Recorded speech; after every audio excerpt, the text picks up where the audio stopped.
자, 우리 마태오 241번째, 241번째 마태복음 강해.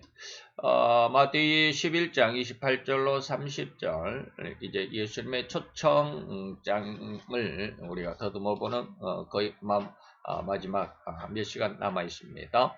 오늘은 예수님께서 초청을 하시는데 바로 뭘 하려고? 수고하고 무거운 짐진 자들아 라고 이렇게 부르셨습니다. 그러면 그 중에 수고하고 무거운 짐이 무엇인가 라고 하는 그런 내용을 한번 이제 들여다볼까 합니다. 우리 같이 마태복음 11장 28절에서 30절까지 우리 같이 한 목소리로 봉독해 보도록 하겠습니다. 우리 같이 봉독합니다. 수고하고 무거운 짐진 자들아 다 내게로 오라. 내가 너희를 쉬게 하리라. 나는 마음이 온유하고 겸손하니 나의 멍에를 메고 내게 배우라. 그러면 너의 마음이 쉼을 얻으리니 이는 내 멍에는 쉽고 내 짐은 가벼움이라 하시니라. 아멘. 자, 오늘 241번째 시간입니다. 자, 오늘 예수님께서 초청하셨던 바로 그곳, 우리가 바로 그 대상자이기도 하고, 우리는 어떠한 삶을 살고 있느냐, 무겁고 짐을 지고 있다라고 하는 것이죠. 자, 그러면 오늘 우리가 가만히 보면 이제 초청하신 예수님에 대해서 우리가 지난 시간 그 초청을 받아들이지 못하는 인간의 안타까운 모습도 함께 다 알아봤습니다. 그리고 이제 초대를 받는 우리들의 모습, 지난 시간에는 초청을 거부한 자들의 모습이 바로 우리 인간의 사상, 어떤 습성 속에 있는 세 가지 어떤 모습을 함께 들여다봤습니다. 또 물질주의 속에 세속적이고 쾌락적인 것 속에 그리고 애정주의 속에 살다 보니까 하나님의 초청을 듣지도 또 아랑곳하지도 않는 그런 모습이다라는 그런 내용이었죠.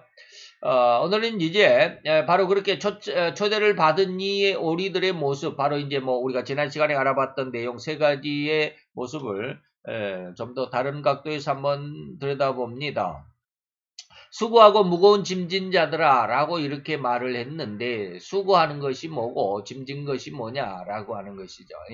그래서 무거운 짐이라고 하는 것은 나라를 잃어버린 상황. 물론 이때는 유대인들이 나라를 잃어버렸던 그런 상황이기도 하죠.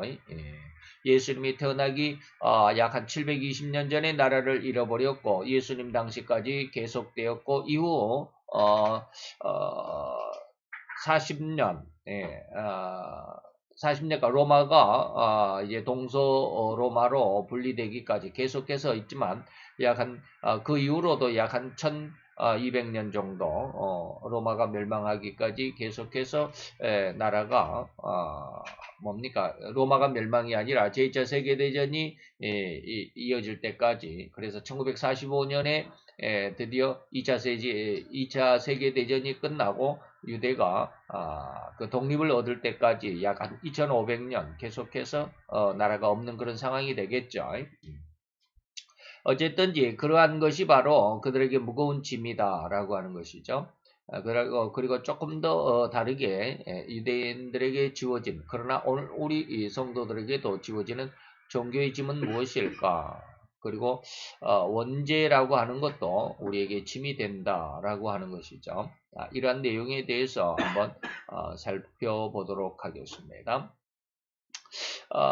자, 여기에서 초대받은 자들에 대해서 우리가 지금 알아봅니다. 첫째는 로마의 식민지 안에서 나라를 잃은 그런 상황이 당시 유대인들에게는 무거운 짐이다라고 하는 것이죠. 어쩌면 이러한 내용들 오늘 우리들에게도 해당이 될 수도 있는데 조금 성경적인 어떤 입장 속에서 오늘은 이 시간 한번 생각을 해보도록 하겠습니다. 그 다음에 자기들의 생활 가운데서 지은 죄를 인한 수고로 해석할 수도 있습니다. 무거운 짐, 그 다음에 수고라고 하는 것이죠.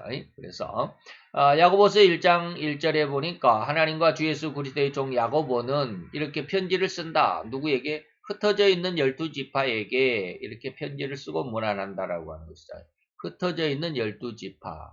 이스라엘이 12지파가 이제 뿔뿔이 나라를 잃어버리고 뿔뿔이 흩어졌죠. 예, 그래서 흩어져 있는 12지파라는 의미는 무엇일까? 흩어진이라는 의미를 보면 우리는 디아스포라라고 이렇게 많은 말을 많이 들었죠. 이는 유대의 히브리인들이 나라를 잃어버리고 온 세계 방방곡곡에 노예로 붙잡혀 흩어진 사건을 의미합니다. 사마리아는 기원전 예수님 태어나기 전 722년에 그리고 이제 남쪽 유다는 바벨론 느부갓네살 왕에 의해서 그게 이제 다니엘서 1장 1절이죠. 느부갓네살에 의해서 기원전 약 606년에 나라를 잃어버리고 지금까지 계속 이 말이죠. 그렇게 나라가 없이 흩어져서 여기저기 세계 방방곡곡에 노예로 팔려가는 이러한 삶을 살고 있다. 그런데 이제 여기에서 이런 말씀을 제가 드렸습니다. 이렇게 유대인들이 흩어진 것, 다시 말하면 디아스포라라고 하는 이러한 사건이 엄청난 고통임에도 불구하고 이것은 하나님의 역사다라고 이렇게 말씀을 드렸습니다. 하나님의 역사다. 나중에 제가 언젠가 상당히 오래전에 기도하다가 다니엘서 9장을 읽고 깜짝 놀랐어요. 바로 그런 내용입니다. 왜 이스라엘이 흩어질 수밖에 없느냐? 그것은 하나님의 징계하심이다 이 말입니다. 하나님의 징계하심 속에서.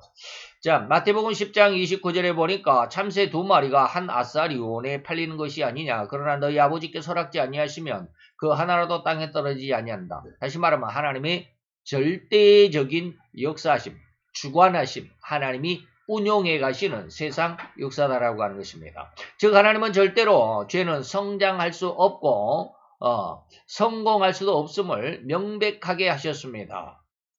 죄는 절대로 죄악으로는 성공할 수가 없다라고 하는 것이죠. 곧 하나님의 명령을 거역한 에덴 동산에서 인간은 추방되었고 그리고 또 바벨탑을 쌓았던 인류의 죄악상으로 인해서 온 세상의 인류가 뿔뿔이 흩어진 것이 바로 하나님의 명확한 역사십니다. 물론 이제 앞으로 쭉 나가니까 이 말이죠. 여기에서는 이스라엘이 흩어진 12지파다라고 디아스포라라고 다 했지만 여기서는 이제 인류의 초창기로 이렇게 들어가 보면 이 말이죠. 초창기로 들어가 보면 바벨탑 사건으로 인해서 인류가 이제 뿔뿔이 흩어졌다라고 하는 것이죠.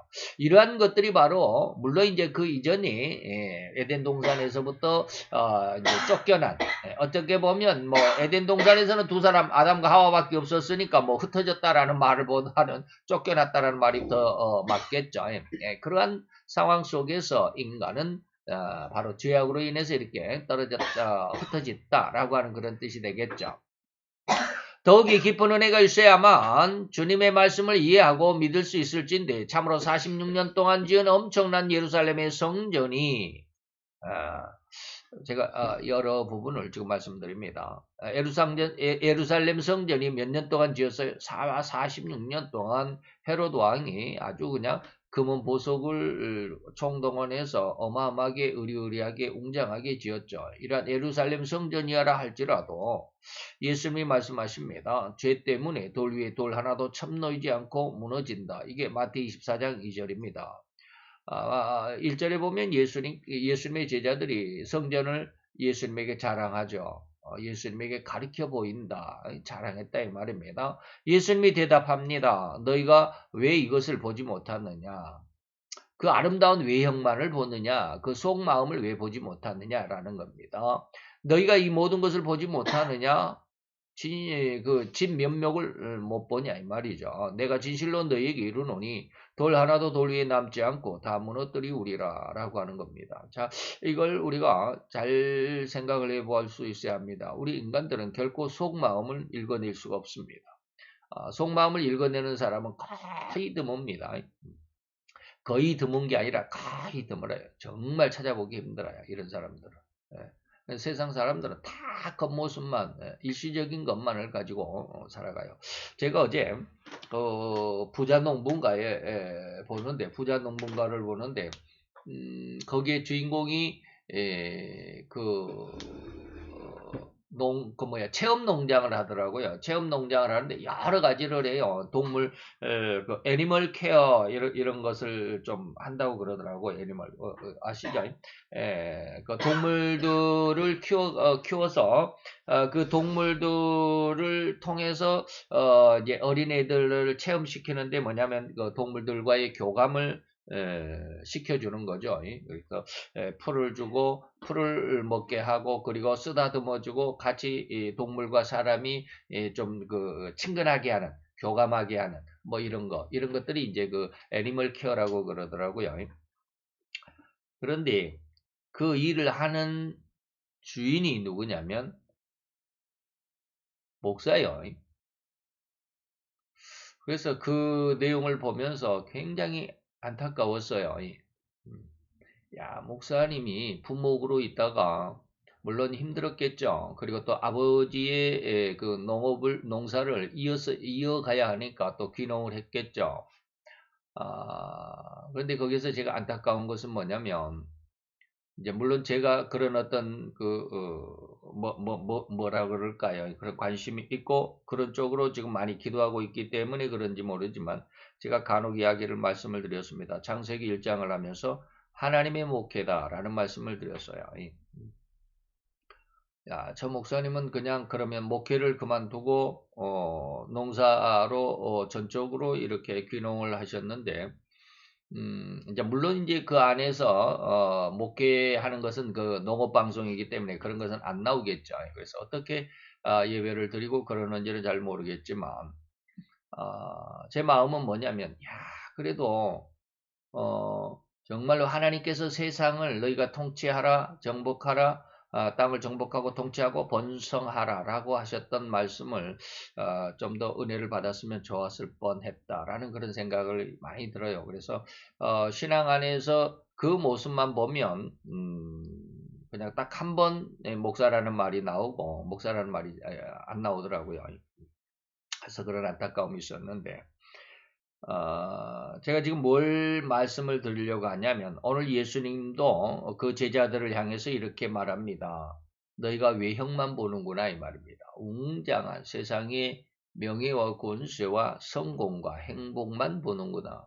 그런데 그러한 너희들이 보고 있는 그런 세상적인 명예와 권세와 성공과 행복 속에는 돌 위에 돌 하나도 남기지 않고 다 무너질 수밖에 없는 그 원인이 있다라는 걸 너희들이 왜 못 보느냐라고 하는 거예요. 그래서 안타까운 모습이죠. 그래서 어, 제가 지난 시간에도 그런 말씀을 드렸습니다. 지난 4월 9일 날 하나님의 그 부활절 때 어마어마한 하나님의 은혜가 있어서 아주 저도 곧 하나님께서 은혜를 주실 줄 알았는데 안 이루어 주시니까 힘들어요.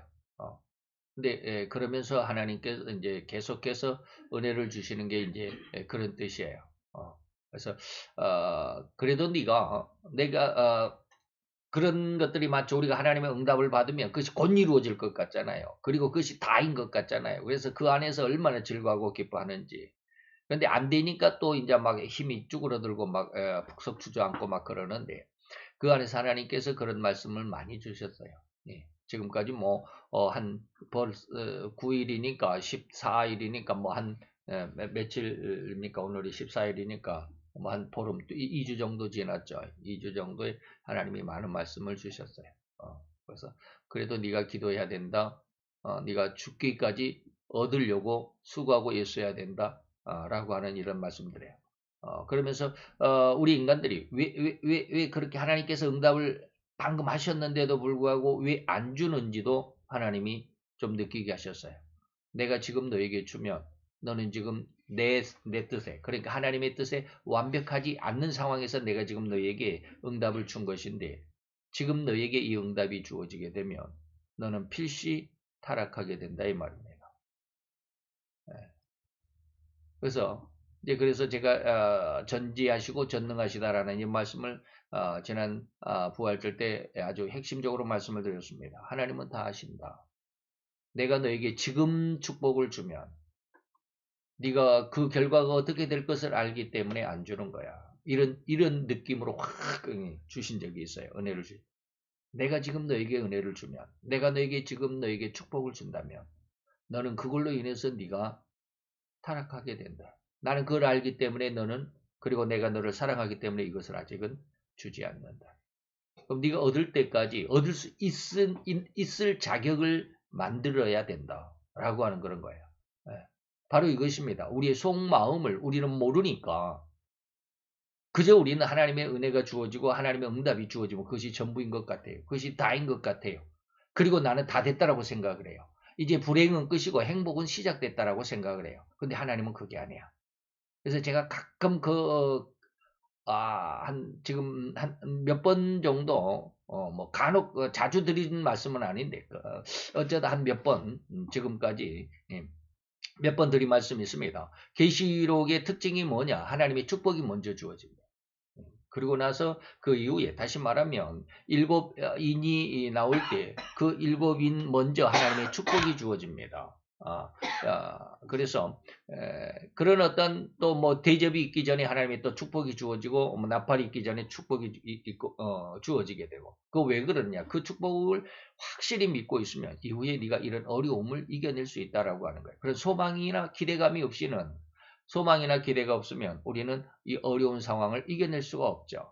바로 그런 것이 우리의 심령 속에 이 말이에요. 그래서 우리의 심령 속에 하나님의 은혜를 충만하게 채우고 하나님이 기뻐하실 만큼 성숙되게 우리가 채워주게 된다면 돌 위에 돌 하나도가 아니라 결코 무너지지 않는, 바람이 불고 비가 내리고 창수가 나더라도 무너지지 않는 그런 건축물이 될 텐데, 그렇지 않으면 우리는 외형만 그냥 아름답게 꾸며놓으면 돌 위에 돌 하나도 남지 않고 다 무너지게 된다라는 이런 내용들이에요. 자, 넘어갑시다. 이런 엄청난 대사건은 절대로 그 앞장에 마태 23장, 여기는 뭐요? 마태 24장이죠. 마태 24장에서 지금 뭐라고 그러느냐면, 너희가 이걸 못 보는구나. 뭘 못 봐요? 외형적인 휘황찬란한 46년 동안 지은 이 엄청난 예루살렘 성전의 그 웅장함만 너희들이 보았지. 그 속에 들어있는, 다시 말하면 돌 위에 돌 하나도 남지 않고 무너질 수밖에 없는 그 원인, 그게 뭐예요? 죄입니다.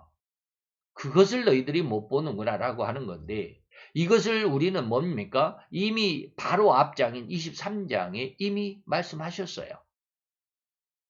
23장에서 예수님은 종교가들에게 7번이나 영거푸 죄악상을 지정했습니다. 화를 선포한 것이다 이 말입니다. 그래서 마태복음 23장 첫 번째 13절, 그 다음에 15절, 16절, 23절, 25절, 27절, 29절 이렇게 7번이나 똑같은 말을 합니다. 화 있을진저 이 외식하는 서기관들과 바리새인들이라 라고 하는 말씀이 이렇게 7번이나 선포되어 있습니다. 자, 다시 말하면 곧 종교가들의 죄악상입니다.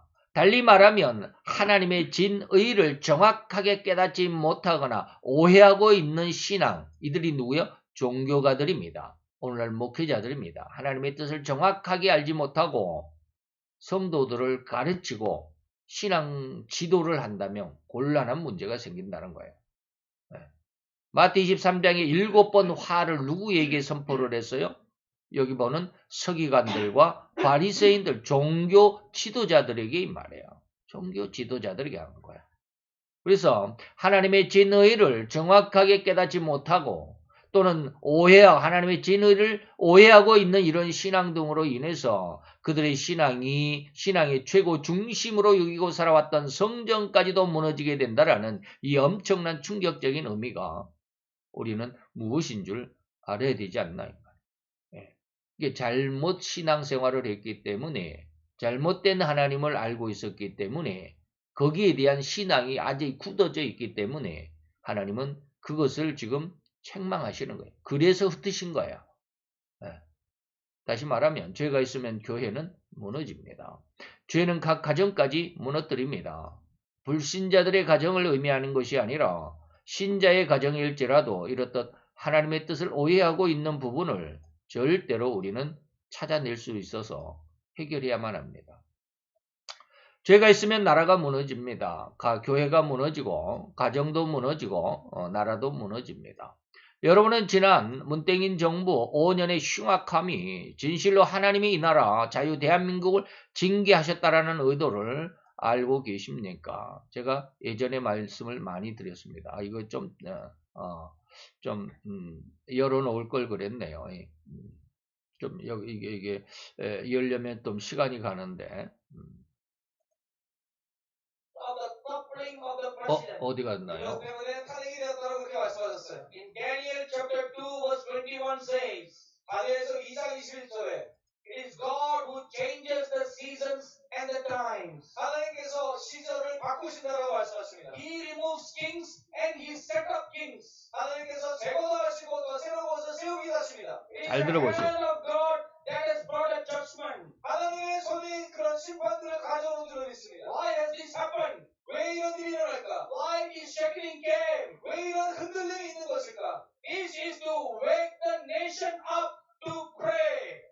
한 나라를 일으키셔서 깨우셔서 기도하게 하시기 위해서 그런 것인 줄 믿습니다. This is to wake up the sleeping church to pray. 잠자는 교회여 깨어나라고 말씀하신 것입니다. This is to wake up a church that is dead in the sins to wake up and look upon the living God. 그렇기 때문에 잠자고 있는 교회가 깨어나서 살아계신 하나님을 바라보게 하기 위해서 그런 것입니다. 그래도 불구하고, the Lord Jesus said, 주님 예수 그리스도께서 이렇게 말씀하셨습니다. If this nation does not pray, 이 나라가 기도하지 않으면, they will get a new leader who will align himself with China.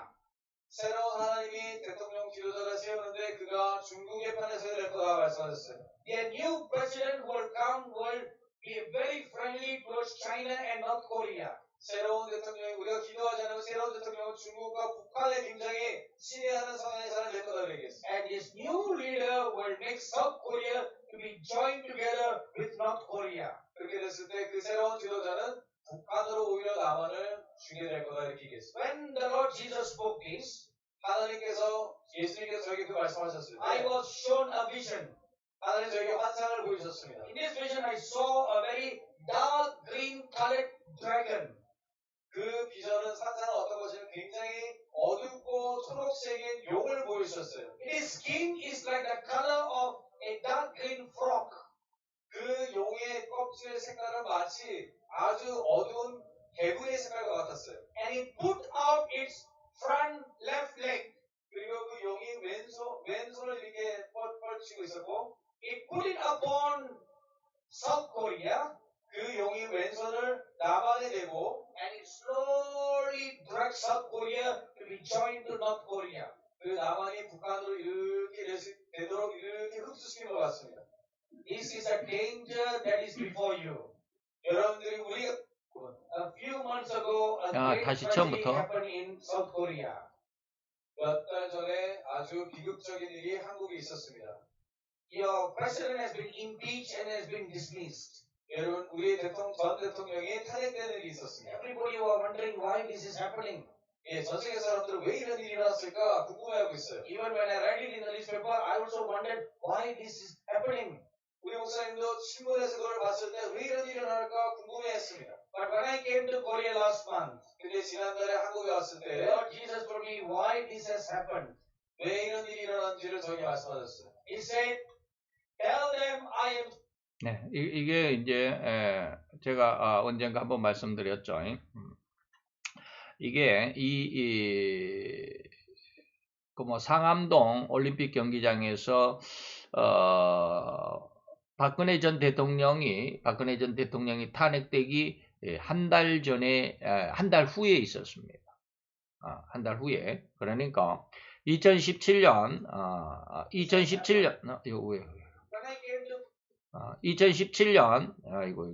지웁시다. 2017년 4월 13일 날 인도의 사두 스바라시라고 하는 이 목사님이 상암동 경기장에서 3일 동안 열리는 대금식 집회에 금식 대성회의 그 둘째 날에 설교한 내용입니다. 4월 13일입니다. 그러면 한 달 전에 그랬는데 한 달 전에 3월 10일 날 2017년 3월 10일 날은 무슨 날이냐면 박근혜 전 대통령이 탄핵받은 날입니다. 대통령에서 쫓겨난 날이 3월 10일입니다. 그리고 4월 10일부터 13일까지 이거 마지막 날인 것 같네요. 4월 13일까지 해서 3일 동안 그 상암동 금식 대성회에서 설교한 내용입니다. 그래서 우리나라의 그 금식 그 대성회에 설교하기 위해서 와서 호텔에 묵었을 때 하나님께서 박근혜 전 대통령이 탄핵되는 이유에 대해서 말씀하십니다. 그리고 나서 한 달 후면 5월 10일입니다. 2017년 5월 10일 날 한 달 후에 문땡인 대통령이 대통령으로 당선이 되어서 이제 그 통치를 하게 되죠. 그리고 지난 5년의 시간이 지났습니다. 바로 그때 하나님께서 이 나라를 뭐 하려고 했느냐? 이 나라를 자유대한민국을 징계하기 위해서 그 첫 번째 의미로 내가 이 나라 자유대한민국을 징계한다라는 그런 표식으로 대통령을 탄핵시켰다라고 이렇게 예언을 주셨다 그랬습니다.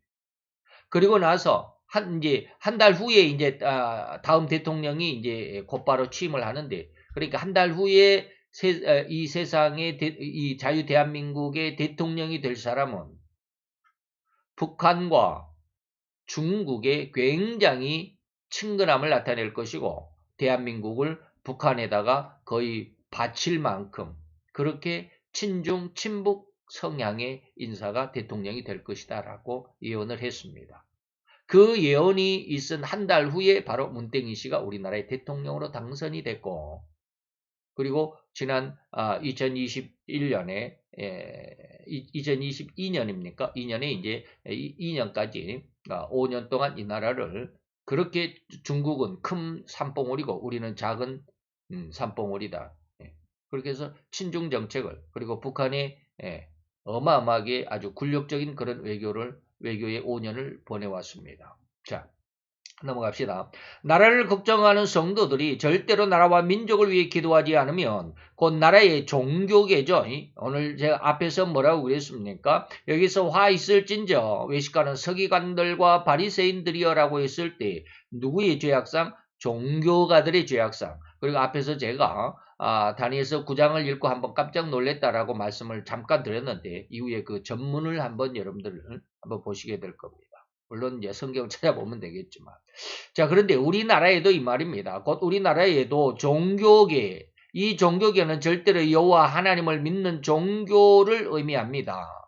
다시 말하면 여호와를 믿는 종교, 기독교, 천주교, 유대교. 그런데 우리나라는 유대교는 없으니까 기독교와 천주교 두 종교만을 의미합니다. 무슨 뭐 불교니 이슬람교니 이런 거는 지금 종교로 여기서는 말하고 있지 않습니다. 그래서 여타의 종교, 다시 말하면 기독교를 제외한 기독교, 여기서 뭐 천주교도 집어넣어야 되는데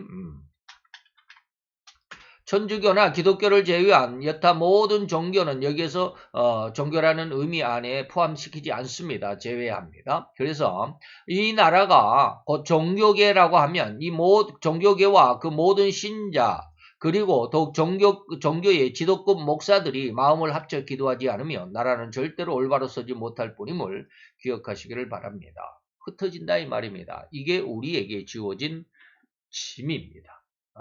이러한 상황 속에서 우리가 지금 살아가고 있다. 힘들고 어렵게 살아가고 있다. 이런 뜻입니다. 수고하고 무거운 짐이 바로 이런 것입니다. 이제 다음 시간에 종교적인 짐에 대해서 더 자세하게 말씀을 드리겠지만, 이스라엘 백성이 하나님으로부터 거룩하게 구별되었다라는 그 성민, 거룩할 성자죠. 선민이, 그리고 여호와로부터 온 인류, 온 족속 중에서 오직 부르심을 받았다라고 하는 선민, 택할 선자입니다. 선택됐다 할 때, 이때 선민인 유대인이 왜 이렇게 온 세상에 뿔뿔이 흩어져 이상 가족이 되어야만 했었을까요?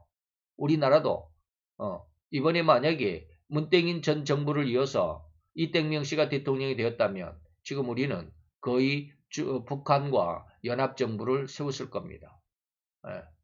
왜 연합정부를 세웠다고 그렇게 이야기합니까? 이땡명 씨 대선 공약이 바로 그거였기 때문에 그렇습니다. 내가 대통령이 되면 북한 김정은 정부와 우리 대한민국 정부를 연정하겠다. 연합정부를 세우겠다. 그러면 우리나라는 단일 국가가 아니라 옛날 지금 러시아인데 옛날에는 소련이라고 그랬죠. 왜 그랬을까요? 주변에 있는 많은 그 자그마한 나라들을 이렇게 뭐라 그럴까요? 정복을 해가지고 그걸로 인해서 연합국을 만들었습니다. 미국도 연합국이잖아요. 미합중국이죠. 미합중국. 예, 합동연합국인가요? 뭐 좌우지간 그래요. 그것처럼 소련이 이제 러시아를 중심으로 해서 나머지 뭐 지금의 뭐 우크라이나 지금 전쟁하고 있는 우크라이나 뭐 체첸 뭐 이런 나라들이 다 독립을 해 나가고 뭐 그랬죠. 그래서 이제 러시아 연합국이 아니고 러시아가 됐죠.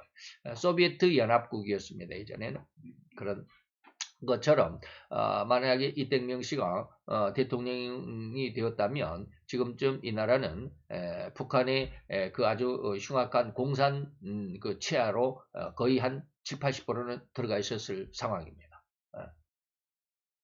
이런 상황이 오늘 우리 종교 지도자들의 잘못된 종교적인 어떤 그 목회 때문에 그렇습니다.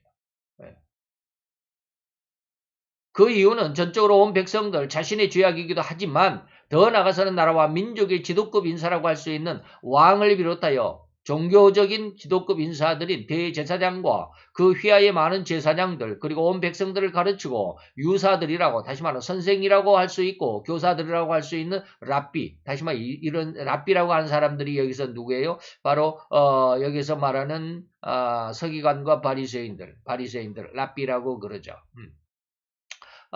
이러한, 어디로 있습니까? 그 교사들이라고 하는 랍비들까지 그들의 모든 죄악이 더욱 심각해졌음을 부인할 수가 없습니다.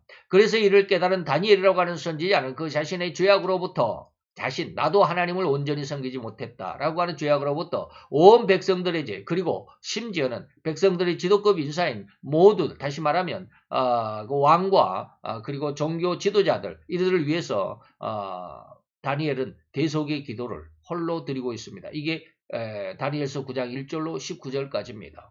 메대족속 아수에르 다리오가 갈대 나라의 왕으로 셈을 입던 원년 다시 말하면 아수에로의 아들 다리오는 누굽니까? 다니엘서 6장에 나오는 다니엘을 사자굴에 집어넣었던 왕이죠. 바로 그 왕. 이 다리오가 다니엘을 무척 사랑했습니다. 그런데 그 신하들의 관계에 의해서 그 속임수에 넘어가가지고 다니엘을 어쩔 수 없이 사자굴에 집어넣게 되는 그러한 일을 하고 나서 엄청 그 밤을 잠을 이루지 못하고 다니엘을 위해서 고심했던 그 왕입니다. 이 다리오가 이 갈대아 나라는 누구예요? 바벨론입니다. 바벨론 나라의 그 족속을 갈대아 족속이라고 그래요. 그래서 갈대아 나라라고도 합니다. 연합국이었죠. 메데와 파사. 그래서 메데와 파사. 그렇죠. 메데 파사의 나라였죠. 그 나라의 메데 다리오가 원래는 파사 나라의 고레스 왕의 그 장인이다라는 말씀으로 제가 다니엘서를 공부할 때 말씀을 드렸습니다. 바로 이제 그 고레스를 대신해서 이제 다시 뭡니까 유대를 다스릴 수 있는 통치할 수 있는 왕으로서 이 말이죠. 세움을 입었던 원년 그 첫 해에 이 말입니다. 그 통치 원년에 다니엘이 서책으로 말미암아 서책이 뭐예요? 성경책으로 말미암아 여호와의 말씀이 선지자 예레미야의 성경책을 읽고 깨달았다 이 말입니다. 그 연수를 깨달았습니다. 무슨 연수? 이스라엘이 유대가 이방의 침략을 받을 연수를 깨달았습니다. 다시 말하면 예루살렘의 황무함이 70년 만에 마치리라 라고 했습니다. 예루살렘이 망하는 그 첫 해 포로로 잡힌 사람이 바로 이 다니엘입니다. 그리고 그때가 한 16살쯤 됐다라고 추정을 하죠. 소년의 나이니까. 최고가 16살, 17살 때부터는 청년이라고 그럽니다. 소년이 아니라 청년. 그래서 16살로 우리가 추정을 하면 지금 70년이 마치는 시간에 기도하는 중입니다. 70년 동안 고레스가 아마 왕으로 있다가 고레스가 죽고 더 이제 그 장인이 더 오래 살았던 모양이죠. 다리오가 왕이 되었을 때 이 말입니다. 그러니까 지금 이때 이 기도하는 때는 86쯤 됐겠죠. 70년이 지난 70년 만에 나라가 다시 회복될 거야 라고 하는 것입니다. 내가 금식하며 베옷을 입고 죄를 무릅쓰고 주 하나님께 기도하여 간구하기를 결심하고 내 하나님 여호와께 기도하여 자복하여 이르기를 크시고 두려워할 주 하나님 주를 사랑하시고 주의 계명을 지키는 자를 위하여 언약을 지키시고 그 인자를 베푸시는 자에게 기도합니다. 이 말입니다. 우리는 이미 범죄했습니다. 이제 온 나라와 백성 그리고 온 왕과 그리고 종교 지도자들까지 모든 사람을 대신해서 이 다니엘이 대속의 기도를 합니다. 온 나라가 범죄하고 패역하며 행악하며 반역하여 주의 법도와 규례를 떠나싸우며 우리가 또 주의 종 선지자들이 주의 이름으로 우리의 열왕과 우리의 방백과 열조 국민들에게 말씀하신 것을 우리가 듣지 못했습니다. 신앙을 따르지 않았다 이 말입니다. 주여 공의는 주께로 돌아가고 수욕은 우리 얼굴로 돌아오며 오늘날과 같아서 유다 사람들과 일어나는 거민과 이스라엘이 가까운 데 있는 자나 먼 데 있는 자나 다 주께서 쫓아내신 각국에서 수욕을 입어 싸우니 디아스포라 흩어져 싸우니 이는 그들이 주께 죄를 범하였기 때문에 이러한 일이 일어나게 됐습니다. 이런 뜻이죠. 주의 수욕이 우리에게 돌아오고 우리의 열왕과 우리의 방백과 열조에게로 돌아온 우리의 것은 우리가 주께 범죄하였음이나이다. 이러한 수욕이 누구에게 이루어졌어요? 우리에게 돌아오고 우리의 열왕에게 돌아오고 우리의 방백들, 장관급들, 지도급들에게 이 수욕이 돌아오고 열조에게 돌아온 것은 우리가 바로 주께 범죄하였습니다. 그러나 주 우리 하나님께 긍휼과 사하였음이 있사오니 주는 또 긍휼하시고 또 용서함이 있사오니 이는 우리가 주께 패역하였음이며 우리의 하나님 여호와의 목소리를 청정치 아니하였음이며 여호와께서 그중 선지자들에게 부탁하여 우리 앞에 세우신 율법을 행하지 아니하였음이었기 때문에 범죄했기 때문에 우리를 이렇게 고통 속에 몰아넣었습니다. 라고 하는 것이죠. 우리나라의 이번 지난 5년의 상황이 바로 그 하나님의 다니엘서와 똑같은 그런 상황입니다. 쭉 넘어갑시다. 너무 기니까 이렇게 했습니다. 그래서 마지막 19절 주여 들으시고 주여 용서하여 주옵소서. 주여 들으시고 행하시옵소서. 지체하지 마옵소서. 나의 하나님이여 주 자신을 위해서 이 일을 하시옵소서. 뭘 하세요? 우리를 용서해 주옵소서. 누구를 위해서? 하나님 자신을 위해서. 하나님 자신을 왜 하나님 자신을 위해서 우리를 용서해요? 우리 이 큰 죄악을 용서해요? 하나님은 우리를 선택했잖아. 하나님은 우리를 거룩하게 만드셨잖아. 근데 우리가 영원히 멸망하게 되면 하나님 창피잖아요. 그래서 하나님 이름, 여호와 이름, 당신 이름, 나를 하나님의, 제가 기도한다면 하나님 나를 하나님의 종으로 부르셨잖아요. 이 백학령이를 하나님은 아셨고 그래서 종으로 부르셨잖아요. 내가 뭐 신앙의 가문에서 태어난 것도 아니고 25살 때 예수를 믿었고 26살 때 신학을 하게 되고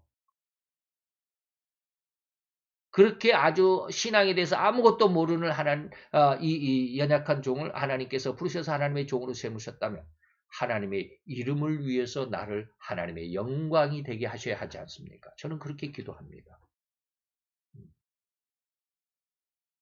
제가 예전에 부목사로 있을 교회도 그렇게 기도했어요. 하나님의 이름을 위해서 이 교회를 불쌍히 여기소서. 이 5,600명 되는 이 교회 교인들이 하나님의 이름을 위해서 선택함을 받지 않았습니까? 하나님의 이름을 위해서 이들을 불쌍히 여기소서. 저 그렇게 많이 기도했어요. 이렇게 지금 다니엘이 그렇게 기도하는 거예요. 하나님 자신을 위해서 우리를 용서해 주옵소서. 이는 주의 성과 주의 백성이 주의 이름으로 일컫는 바 되며 하나님이 선택하셨잖아요. 하나님이 거룩하게 구별하셨잖아요. 그 이름이 헛되지 않게 그 이름에 먹칠이 되지 않게 하나님 우리를 용서해 주옵소서. 이게 다니엘의 기도였어요. 나라의 흥망성쇠는 결국 그 나라의 종교급 지도자들에게 의해서 좌우되는 것입니다. 그 해당 국가에 얼마나 많은 여호와를 섬기는 목회자들이 얼마나 올바르게 얼마나 진실되게 여호와 하나님을 섬기며 믿는지 그 여부의 결과가 바로 그 나라의 흥망성쇠입니다. 이런 목회자들이 올바를 때 그 나라는 참으로 엄청난 축복의 나날을 보낼 수 있을 것이고 이런 목회자들이 잘못된 믿음을 가지고 있게 된다면 그 나라에는 진정 이렇듯 엄청난 백성들이 참혹한 고난을 겪을 수밖에 없게 될 뿐입니다. 그래서 제가 이번 윤석열 대통령이 당선되었을 때 그런 말씀을 드렸습니다. 잠시 숨 돌릴 시간을 얻었다라는 그런 말씀을 기억하실는지 모르겠어요. 5년 동안 잠시 숨 돌릴 기회를 얻었어요. 이때 기도를 많이 해야 됩니다.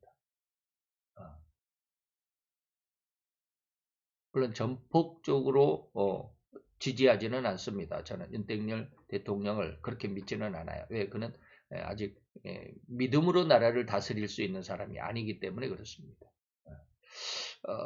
그럼에도 불구하고 그가 좌우지간 공산주의적인 사상을 갖지 않았기 때문에 그래도 자유주의적이고 그래도 민주주의적인 그런 사상의 대통령이기 때문에 제가 후원하기는 믿기는 합니다. 이땡명 씨 같은 사람이 대통령이 됐다면 저는 절대로 그를 친애하지 않습니다. 지금 역시 마찬가지. 예전에 제가 그를 위해서 어떻게 기도한다는 말씀을 드렸습니다. 지금 그 휘하에 7명이 있습니다. 이번 지금 우리나라를 아주 그냥 완전히 나락으로 처박히는 그런 김땡국이라고 하는 국회의원의 코인 사건, 강땡구라고 하는 국회의원의 그 돈봉투 사건, 지금 난리법석이죠. 7명이 있더라고요. 최땡국이라고 하는 국회의원, 김땡국, 그 다음에 누굽니까? 박대 그 무슨 좌우장 그런 사람. 그 다음에 또 한 사람이 있어요. 장땡태라고 하는 이런 국회의원. 이렇게 해서 7명이 있더라고요. 그들을 위해서 저는 심각하게 기도합니다. 왜요?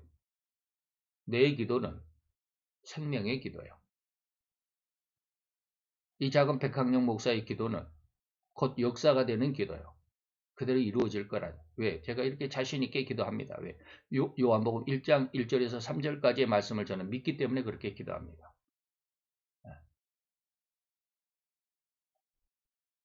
그렇게 될 수밖에 없어요. 네가 땅에서 풀면 하늘에서도 풀어줄게. 네가 땅에서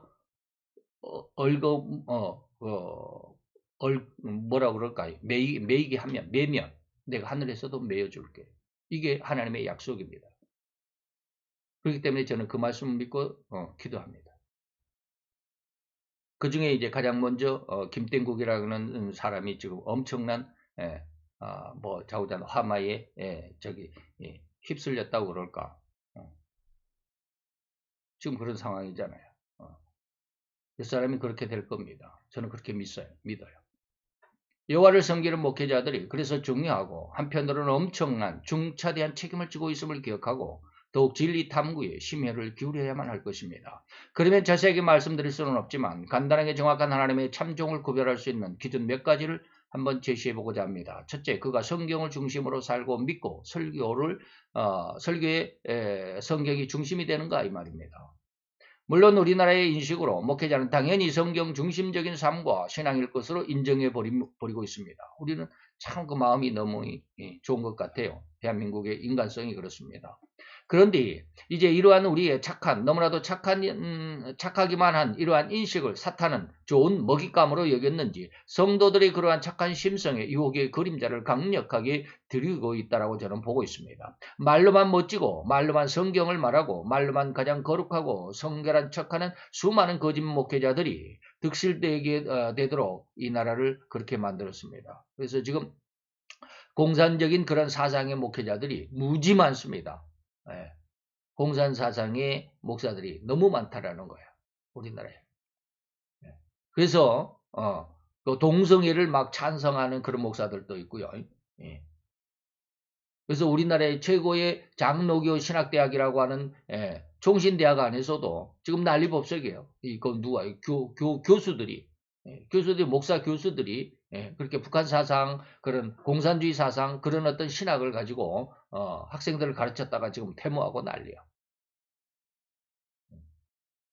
곧 하나님의 성직이라고 자랑하면서 그들의 심성은 하나님을 빙자한 자기들의 세속적인 욕망, 잘못된 성경적인 지식으로 옹고집이 되어버린 이런 상황에서 수없이 많은 하나님의 백성들을 가장 흉악한 지옥의 형벌의 길로 휩쓸어가고 있다는 것입니다. 그래서 마태복음 23장 13절에 그 화이스 찐저 했던 두 번째 말입니까? 몇 번인지 한번 봅시다. 제가 1, 2, 3, 4라고 이렇게 쭉 써놨죠. 13절이면 첫 번째 그 화를 선포할 때입니다. 화입니다. 화 있을지제 외식하는 서기관과 바리새인들이여 너희는 천국문을 사람들 앞에서 닫고 너희도 들어가지 않고 들어가려고 하는 사람들도 못 들어가게 한다. 라고 하는 이러한 사람들. 이러한 목회자들을 주의하라. 두 번째, 목회자의 참종과 잘못된 거짓 목사들을 구분할 수 있는 두 번째, 목회자의 삶과 성경적인 주장이 세상의 윤리적인 측면에 맞는가라고 하는 것입니다. 윤리적인 측면에 맞는가. 목회자들이 요즘에 여러분들 그 뉴스를 한쪽으로 그 텔레비전 뉴스에 가끔 뉴스에 한두 번 나왔었어요. 아주 흉악한 그런 그 JMS라고 하는 목사 있습니다. 목사도 아닌데 JMS라고 하는 목사가 성도들을 그 성도들 여신도들과 함께 육체적인 관계를 하면서 이것이 하나님의 성령의 뜻이다라고 이렇게 해가지고 수많은 여성도들과 그런 그 육체적인 그런 불륜이 있었다라고 해가지고 몇십 년 징역을 살다가 나왔는데 나오자마자 또 걸렸어요. 이런 사람들 있잖아요. 윤리적인 측면 설교가 성경적인 내용이 윤리적인 측면에 맞느냐 이 말입니다. 하나님은 성경만을 우리 인간에게 주신 것이 아니라 성경만 딱 주는 게 아니에요. 인간과 지난 시간에 제가 부활절 때 뭐라고 그랬느냐면 모든 세상 만물이라고 할 때 그 만물이 무엇이냐 그 법의를 말씀을 드렸습니다. 그 만물은 세상의 자연계, 뭐 우주계 이런 것만이 아니라 거기에 인간계도 들어있고 인간의 학문적인 내용도 들어있고 그리고 인간이 살아가면서 만들어내는 모든 그 환경, 다시 말하면 뭐 살아가는 어떤 법률, 윤리와 도덕, 제도, 그 다음에 뭐 학문 뭐 이런 것들 모든 것까지 다 들어있다라고 했습니다. 바로 하나님은 인간과 세상을 만드시고 인간을 그 세상의 주인으로 삼으신 것으로 하나님은 또 그렇게만 끝내는 것이 아니에요. 이제 인간에게 주어진 이 세상에서 일어나는 모든 측면들 거기에는 정치학이 있죠. 경제학이 있겠죠. 학문적인 그런 뭐 이런 여타의 많은 것들이 있습니다. 그리고 인간적인 인류와 도덕 이런 것들 더구나 종교적인 면 등등 온갖 인간이 살아가는 데 필요한 모든 측면에서 하나님은 절대적으로 뭐 하신다? 역사하고 있다. 그 모든 것들을 하나님이 아우러서 그 안에 하나님이 역사하신다. 그런 인간적인 측면에서 보면 그것은 뭐야? 윤리와 도덕적인 것을 절대로 간과할 수가 없습니다. 그 성경을 말하는 목회자는 절대로 윤리적이거나 도덕적인 측면에서 벗어나서는 안 된다라는 것입니다. 많은 잘못된 자들은 자기들이 하나님으로부터 무슨 계시를 받았다거나 은혜를 받았다는 것을 중심으로 신자들을 착취하는 일들이 너무나도 비일비재하다는 것을 우리는 부인할 수 없는. 지금 뭐 JMS뿐만 아니라 신천지도 그러죠. 이만희. 옛날에 제가 이만희에 대해서 글을 한번 올렸더니 그 블로그에서 저 경고가 하나 나왔어요. 경고장이 하나 날아왔더라고요. 이만희 측에서 이거 불법적인 내용이기 때문에 내려달라라고 이렇게 고발을 했나 봐요. 그래서 그런 그 다음 측에서 그때는 다음에 제가 블로그가 있었는데 다음 측에서 저한테 경고장을 보냈어요. 경고장은 아니죠.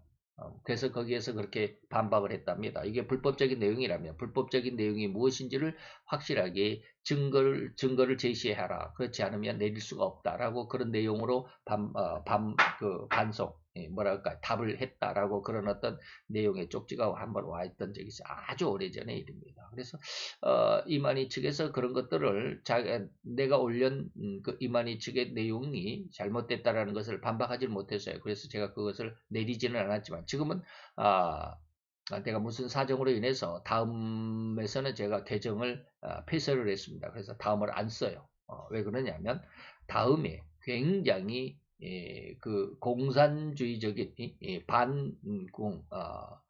반자유주의적인 이러한 것을 자유주의적이고 민주주의인 것을 옹호하는 사람들을 공격하는 이런 공산적인 사상의 사람들이 엄청나게 활동을 해요.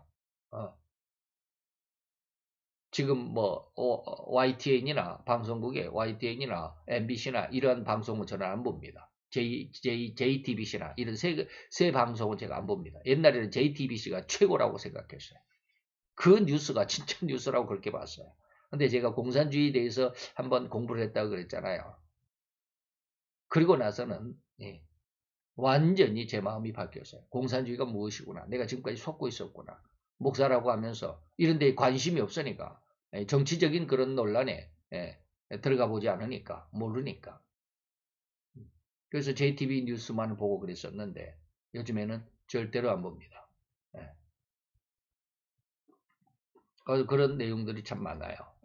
자, 그래서 그런 내용 속에서 물론 아이고 그런 데가 잘못된 그런 내용의 그런 사람들이 많으면 거기서 싸워서 이겨야지. 제 능력으로서는 싸워서 이기만 하지 못하더라고요. 못 이기겠더라고요. 얼마나 댓글들 달리는지 정말로 힘들더라고요. 그래서 제가 다음 계정은 폐쇄해버리고 네이버로 갈아탔습니다.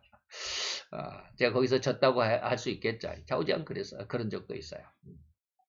자, 우리는 정말 주의해야만 하는 부분입니다. 참으로 옳고 그른 종을 분별할 수 있는 은혜와 지식과 능력을 기르기를 또한 잘 경계해야만 한다는 것을 권면하여 드립니다. 세 번째, 참종과 거짓 목사를 구분할 수 있는 세 번째는 온유와 절제하는 삶을 살아가는가라고 하는 것입니다. 성령 하나님의 은혜 중에는 절제라는 은혜가 있습니다. 그래서 갈라디아서 5장 22, 23절에 보니까 오직 성령의 열매는 뭐다? 온유와 절제가 그 속에 들어있습니다. 자기의 삶에 절제함이 없다면 그는 진실로 하나님이 진정한 하나님의 참된 종이라고 인정할 수가 없습니다. 오늘 2023년 3월 18일 2달 전에 제가 이 원고를 썼다고 그랬죠. 현재 우리나라를 온통 벌집을 쓰셔 놓은 것 같은 논란을 일으키는 한 장본인이 있습니다. 그것이 바로 지난 대통령의 손자인데 자신을 전땡환 전 대통령의 손자라고 소개하면서 인터넷에 올린 내용들이 우리나라를 전체적으로 들썩이게 하는 엄청난 폭발력을 드러내고 있습니다. 그래서 한 2달 동안 그냥 한 달 정도? 한 달 이상 아주 그냥 온통 난리였습니다. 그 안의 내용은 비록 그 한 사람, 다시 말하면 자기의 할아버지인 전땡환 전 대통령만이 아니라는 사실입니다. 인간인 이상, 다시 말하면 그렇게 나라를 온통 뒤집어 놓고 잘못된 일을 했다라고 이렇게 했던 그 전땡환 전 대통령만의 문제가 아니다 이 말입니다. 우리는 인간인 이상 이 말이죠. 인간인 이상.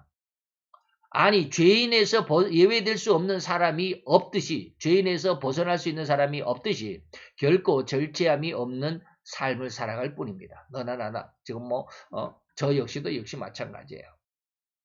자, 전땡환 전 대통령 그는 이미 1년 전에 세상을 떠나고 말았지만 그의 삶의 열매로 남겨진 것들은 참으로 온 나라가 충격을 금할 수 없을 정도로 흉악함 그 자체일 뿐이며 사실을 폭로한 그의 아버지 곧 전땡환 대통령의 둘째의 아들인 삼 역시 전도사 생활을 한다고 할지라도 그의 모든 삶을 전적으로 다 알 수는 우리가 없을지라도 그 아들이 폭로한 작은 내용만으로라도 죄인된 인간의 그 추악함, 절제함이 호리만큼도 없는 삶일 뿐이라는 이 인간성의 모습을 곧 죄인이라는 사실을 우리가 확실하게 느낄 수 있죠.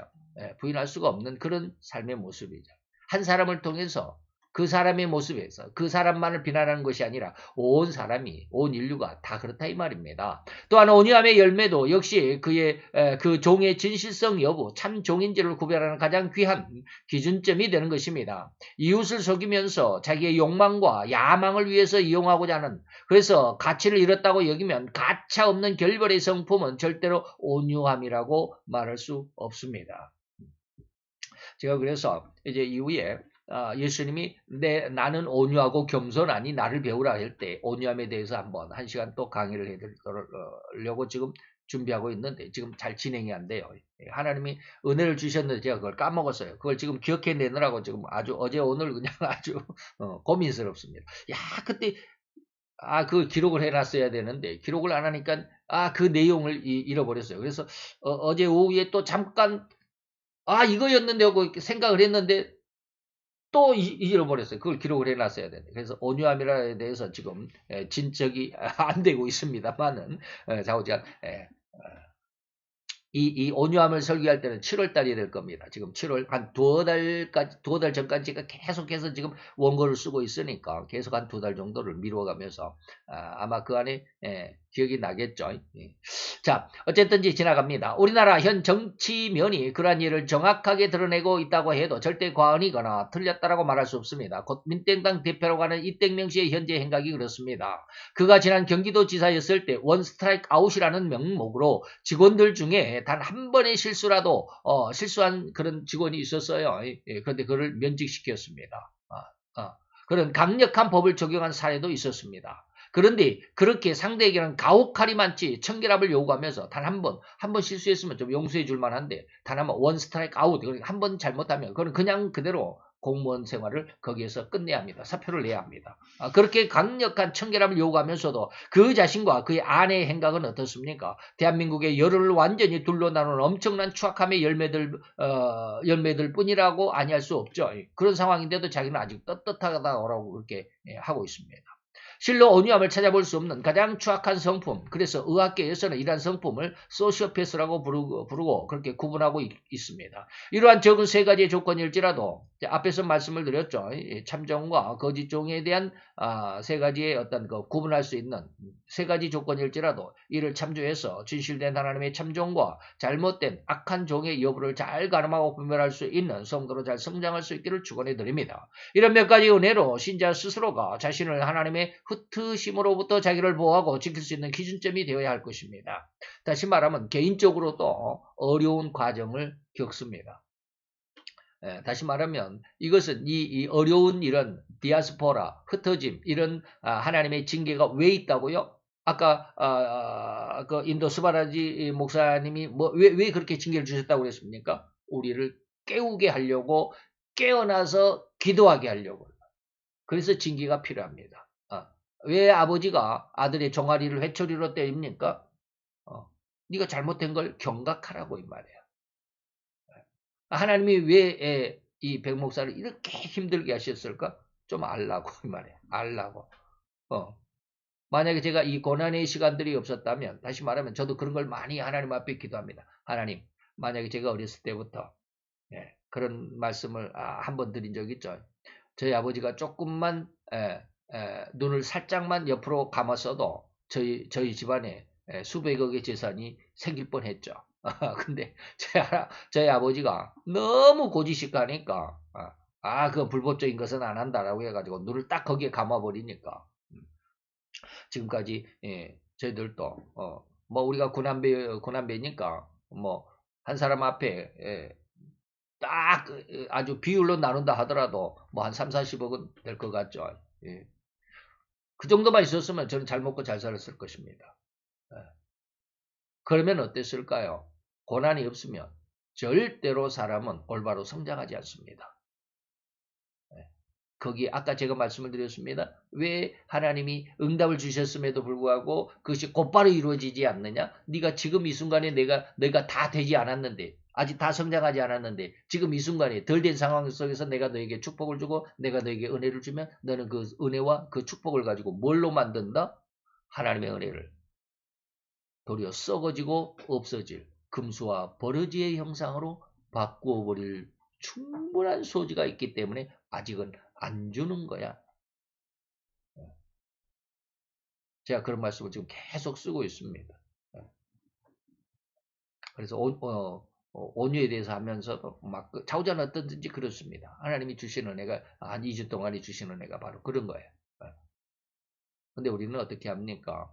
이런 몇 가지, 세 가지 말씀드렸는데 이런 세 가지 은혜로라도 신자 스스로가 자신을 하나님의 흩으심으로부터 징계로부터 자기를 보호하고 지킬 수 있는 기준점이 될 수 있도록 많은 기도와 또 성경 읽기를 충분히 해야 합니다. 알지 못하면 망한다라고 하나님이 경고하시기도 했습니다. 호세아서 4장 6절이 바로 그것입니다. 내 백성이 지식이 없어 망한다라고 했습니다. 그리고 요한복음 10장에 보면 3절로 6절까지 보면 양은 주인의 음성을 알기 때문에 주인을 따라간다. 그랬습니다. 양은 그의 음성을 듣나니 그가 자기의 양의 이름을 각각 불러 인도하여 낸다. 하나님이 주인이 양을 하나하나 불러서 데리고 가죠. 그러면 양은 주인의 음성을 알기 때문에 그 부르는 음성을 알고 따라갑니다. 다시 말하면 내가 진짜 하나님이 선택한 아들이고 내가 진짜 하나님이 선택한 딸이라면 하나님 앞에 기도하지 않는 사람이 없습니다. 하나님이 나를 불렀다면 내가 거기에 응답해야 되잖아요. 응답하는 것이 오늘 여기 양과 목자의 관계라고 그랬잖아요. 양은 그의 음성을 압니다. 다음에 우리가 하나님의 진짜 아들이고 딸이라면 그가 나를 부르는 음성을 들을 수 있어야 돼요. 들어서 반응한 게 뭐예요? 기도하는 거고 들어서 반응하는 게 성경을 읽는 거예요. 그러나 이 양들이 타인의 음성을 알지 못하는 거로 고로 타인을 따르지 아니하고 도로 도망한다. 잘 기억을 하셔야 합니다. 내 백성이 뭐요? 지식이 없어 망한다라고 호세아가 외쳤던 것처럼 오늘 우리는 요한복음 10장에 양의 모습처럼 주인의 음성을 분명히 알고 따라가야 합니다. 진정한 평안과 안실, 그래서 나라의 위정자들을 위해 기도하고 요구하신 하나님의 요구에 의한 성도의 언행과 실천이 진실로 주님이 초청하셔서 주시고자 하셨던 그 영육간의 평안과 안식에 들어갈 수 있는 가장 유일한 길임을 우리는 잊지 않아야만 한다라고 하는 것. 더욱 간절히 축원해 드리는 바입니다. 자, 오늘 우리는 어떤 자들에게 하나님께서 초청장을 보냈느냐? 이 수고하고 무거운 짐 속에 들어있는 자들, 너희들에게 내가 이 초청을 보냈다. 그 음성을 우리가 들을 수 있어야만 합니다. 그 음성에 부응하는 것은 뭘까요? 뭐 진짜로 와갖고 예수님이 나와갖고 탁 악수를 청하면서 내가 너를 불렀으니 나를 따라가자라고 이렇게 하는 게 아닙니다. 우리가 그의 음성을 들을 수 있는 귀한 신앙으로 잘 성장하고 우리가 모든 타인의 음성을 우리가 구별할 수 있을 만큼 우리가 뛰어난 그 귀의 성능, 다시 말하면 그런 하나님의 은혜에 더 성숙하여 주시기를 또 간절히 축원하면서 기도합시다. 할렐루야. 주님, 오늘도 여호와의 귀한 사랑과 그 거선과 은총을 주께 감사를 드리나이다. 주의 영광 앞에서 오늘 이 시간 하나님께서 우리를 불러 초청하신 것, 그 음성을 들을 수 있는 귀가 되게 하시고 아버지의 타인의 음성에는 우리가 대적하며 도망하며 또한 그를 반응할 수 있고 대적할 수 있는 귀한 신앙의 담대함과 그리고 신앙의 굳건함 속에 잘 성장할 수 있는 은혜가 될 수 있도록 주님 축복하여 주시옵소서. 우리가 주의 말씀을 읽을 때 우리가 주 앞에 기도할 때 하나님이 우리를 더욱 지키시고 더욱 붙들어 주셔서 말씀 안에서 풍성한 배부름의 축복을 도하여 주시고 기도함에 있어서 하나님이 더욱 긴밀하고 하나님께서 역사하시는 그리고 하나님 우리와 함께 하시기를 원하시는 그 은혜 속에 우리를 더욱더 긴밀하게 붙들어 주시는 귀한 은혜의 역사로 남겨지게 하여 주시옵소서. 예수 그리스도 이름으로 감사로 또한 기도하여 싸움나이다. 아멘.